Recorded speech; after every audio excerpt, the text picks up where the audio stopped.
Hello and welcome to positive recaps. আজকে আমি যে মুভিটি এক্সপ্লেন করবো তা 90 দশক থেকে আজ অব্দি একটা বহুল আলোচিত এবং পপুলার লেজেন্ডারি একটা মুভি, নাম দিলওয়ালে দুলহানিয়া লে জায়েঙ্গে। পার্সোনালি আমি তো এই মুভির অনেক বড় ফ্যান এবং অনেকবার দেখেছি, তাই আজকে এই মুভিটি এক্সপ্লেন করবো একটু অন্যভাবে। তাহলে কথা না বাড়িয়ে চলুন শুরু করা যাক। আর হ্যাঁ, চ্যানেলে নতুন হয়ে থাকলে অবশ্যই একটি সাবস্ক্রাইব করে যাবেন। উনি হচ্ছেন চৌধুরী বলদেব সিং। দেশভক্ত এবং নিজের রাজ্য পাঞ্জাবকে মিস করতে থাকা লন্ডনবাসী চৌধুরী সাহেব লন্ডনে একটি রাস্তায় কিছু কবুতরকে খাওয়াচ্ছিলেন, আর নিজেকে কবুতর ভাবতে ভাবতে কল্পনায় নিজেকে সরিষা খেতে নিয়ে যান। এরপর আমরা সরিষা খেতে দেখতে পারি কাজে ফাঁকি দেওয়া কিছু মহিলা রং বেরঙের ওড়না উড়িয়ে লাটিমের মতো করে যক্ষের ভেতর ঘুরতে থাকে। মন পাবি কিন্তু দেহ পাবি না ডায়ালগ শুনতে শুনতে অভ্যস্ত আমাদের চৌধুরী সাহেব তাদের দিকে কোনো ভ্রুক্ষেপ না করে এখানেও সেই একইভাবে কবুতরকে খাবার দিতে থাকেন। পাত্তা না পাওয়া মহিলাগুলো এবার নজরে আসার জন্য সৌরভ গাঙ্গুলি সেলিব্রেশনকে কপি করে এবং চৌধুরী সাহেবের সামনে দিয়ে দৌড়াতে শুরু করে। কিন্তু আমাদের চৌধুরী সাহেব নাছোড়বান্দা, তিনি এবারও তাদেরকে কোনো ধরনের পাত্তা দেননি। এই সিনের মাধ্যমে ডিরেক্টর অত্যন্ত সুনিপুণভাবে চৌধুরী সাহেবের সুচরিত্রের প্রতিফলন দিয়েছেন। উনি হচ্ছেন আমাদের চৌধুরী সাহেবের আপন স্ত্রী লাজ্জ সিং এবং অল্প বয়সে বেশি পেকে যাওয়া ছোট মেয়ে চুটকি। আর উনি হচ্ছেন অনলাইনে ব্যর্থ হওয়া, অফলাইনে তার প্রেমিক পুরুষ খোঁজার অপেক্ষায় ধুঁকতে থাকা মুভির হিরোইন সিমরান, যিনি তার ক্যারিয়ারের শুরুর দিকে রণবীর কাপুরের ফেমাস টাওয়াল ড্যান্স, ফালাফালি on bed, freelancing in graphics design, dancing in rain,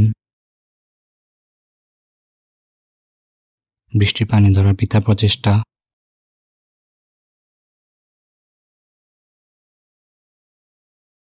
again লাফালাফি অন দ্য ফ্লোরের মতো স্কিল প্র্যাকটিস করতে থাকে।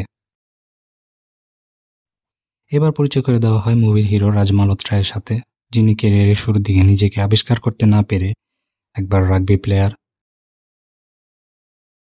আর একবার উসাইন বোল্টের মতো 100 মিটার স্প্রিন্ট, মোটোজিপি, মাইকেল জর্ডানের পাওয়ার আপ স্কিলের মতো বৃথা চেষ্টা করতে থাকে।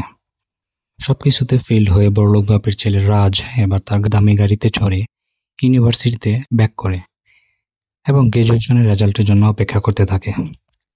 অপেক্ষার ফল সুমিষ্ট এই মর্মে মর্মিত হয়ে সে সফলতার সাথে ফেইল করে এবং তার বংশের ঐতিহ্য ধরে রাখে। ফেইলের কথা শুনে তার বাবা মালহোত্রা অনেক খুশি হয় এবং এই খুশির মুহূর্তকে আরও স্মরণীয় করতে দুজন মিলে অরেঞ্জ জুস পান করে। এরপর দেখা যায় টাকা ধার চাওয়ায় বিরক্ত হয়ে ফেসবুকে ব্লক করে রাখা চৌধুরী সাহেবের গ্রামের বন্ধু অজিত সিং তার ছেলে কুলজিৎ সিং এর সাথে চৌধুরী সাহেবের মেয়ের বিয়ের কথা লিখে চিঠি পাঠায়। বিয়ের কথা শুনে হতাশাগ্রস্ত সিমরান তার আপকামিং শর্ট ফিল্মের স্ক্রিপ্ট একে একে ছিঁড়তে থাকে। পরের সিনে দেখা যায় সিমরান এবং রাজ ইউরোপের 1 মাসের ট্যুরের জন্য প্ল্যান করতে থাকে, কিন্তু সিমরানের বাবা অনেক কঠোর প্রকৃতির হওয়ায় সিমরান খুব টেনশনে পড়ে যায় এবং ডিসিশন নেয় যে আজকের রাত্রে তার বাবা যখন বাসায় আসবে এবং যদি তার বাবার মন মেজাজ ভালো থাকে তাহলে তাকে রিকোয়েস্ট করবে। এইদিকে সিমরানের বাবার দোকানে রাজের বন্ধু দুষ্টু পানি কেনার জন্য আসে, কিন্তু চৌধুরী সাহেব তার নীতিতে অটল। দোকান যেহেতু বন্ধ হয়েছে তাই সে কোনো ধরনের জিনিস বিক্রি করবে না এবং তার বন্ধু হতাশা হয়ে ফিরে যায়। বন্ধু ফেইল্ড হয়, রাজ নিজেই সেই দোকানে যায় এবং মাথা ব্যথার নাম করে চৌধুরী সাহেবকে দিয়ে আবার দোকান খোলায় এবং দুষ্টু পানি নিয়ে পলায়। এতে করে চৌধুরী সাহেবের মন মেজাজ অনেক খারাপ হয়ে যায় এবং ভারাক্রান্ত মন নিয়ে বাসায় ফিরে আসে। তার মন মেজাজ অনেক খারাপ থাকায় সিমরান তার বাবাকে কিছু বলতে পারে না সে রাত্রে।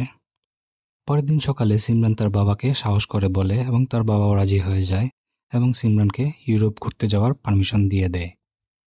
পরের দিন সিনেমার স্ক্রিপ্ট অনুযায়ী কাকতালীয়ভাবে রাজ এবং সিমরান একই সাথে একই ট্রেনে একই কেবিনে ওঠে এবং সিমরানকে রীতিমতো উত্ত্যক্ত করতে থাকে।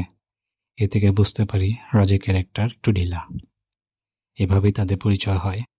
পরের সিনে রাজ লাল কার্পেট ড্রেস পরিহিত কিছু মহিলা সমাজ নিয়ে মাইকেল জ্যাকসনের মুন ওয়াক ড্যান্সের বৃথা প্রচেষ্টা করতে থাকে। ড্যান্সের মাঝে তার সাইড বিজনেসের প্রমোশনের জন্য সিমরানের ড্রেস উপস্থিত জনসমাজের মাঝে প্রদর্শন করতে থাকে, কিন্তু হঠাৎ করে রাজের ইমার্জেন্সি প্রাকৃতিক ডাকে সাড়া দেওয়ার জন্য সিমরানকে ফেলেই দৌড়িয়ে পালায় এবং সিমরান এতে খুবই রাগান্বিত হয়।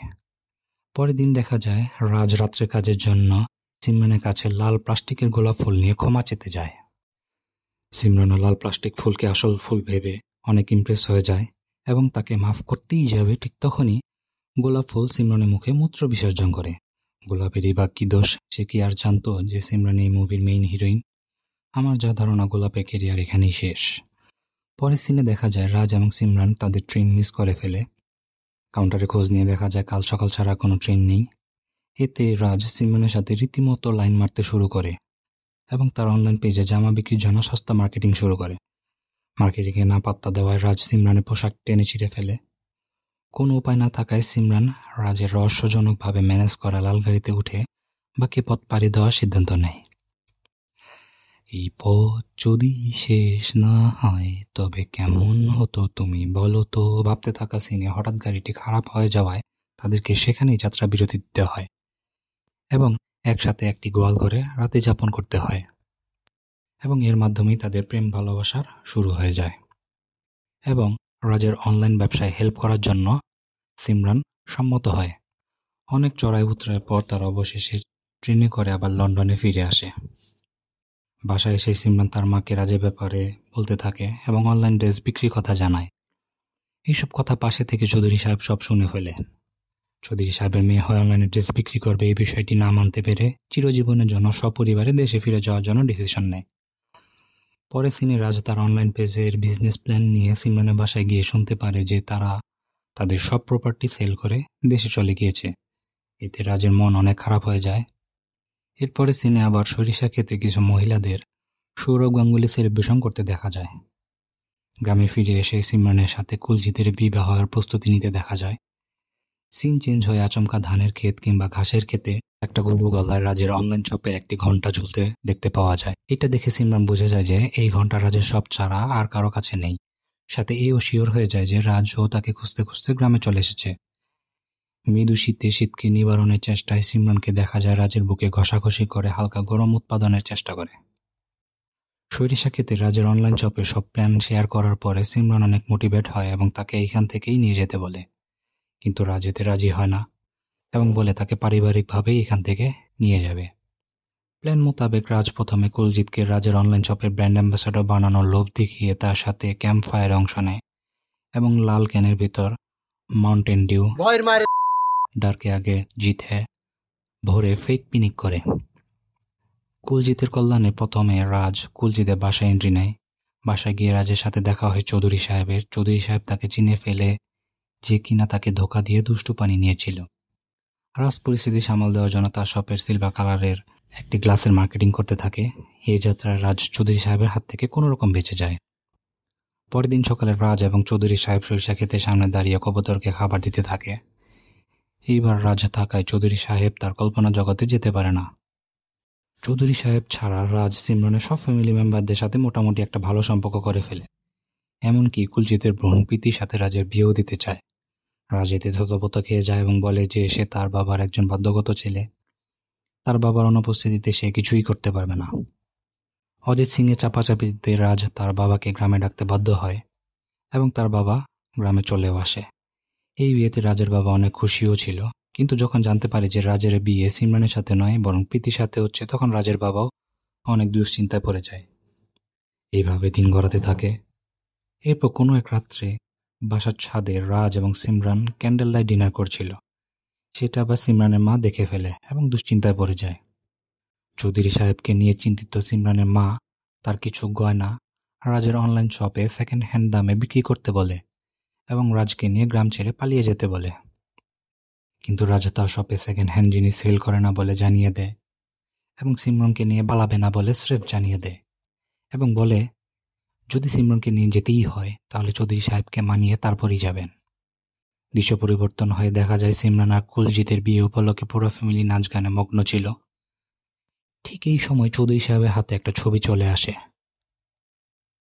ছবিটি ছিল রাজ আর সিমরানের একটা ফুলের বিজ্ঞাপনের শুটিং এর ছবি।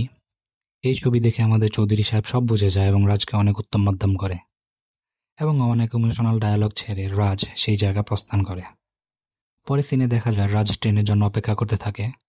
কুলজিৎকে রাজের শপের ব্র্যান্ড অ্যাম্বাসেডর বানানো ভুয়া প্রতিশ্রুতি দেওয়ার অপরাধে হরিণ শিকার করা কালো বন্দুক নিয়ে রাজকে মারতে আসে।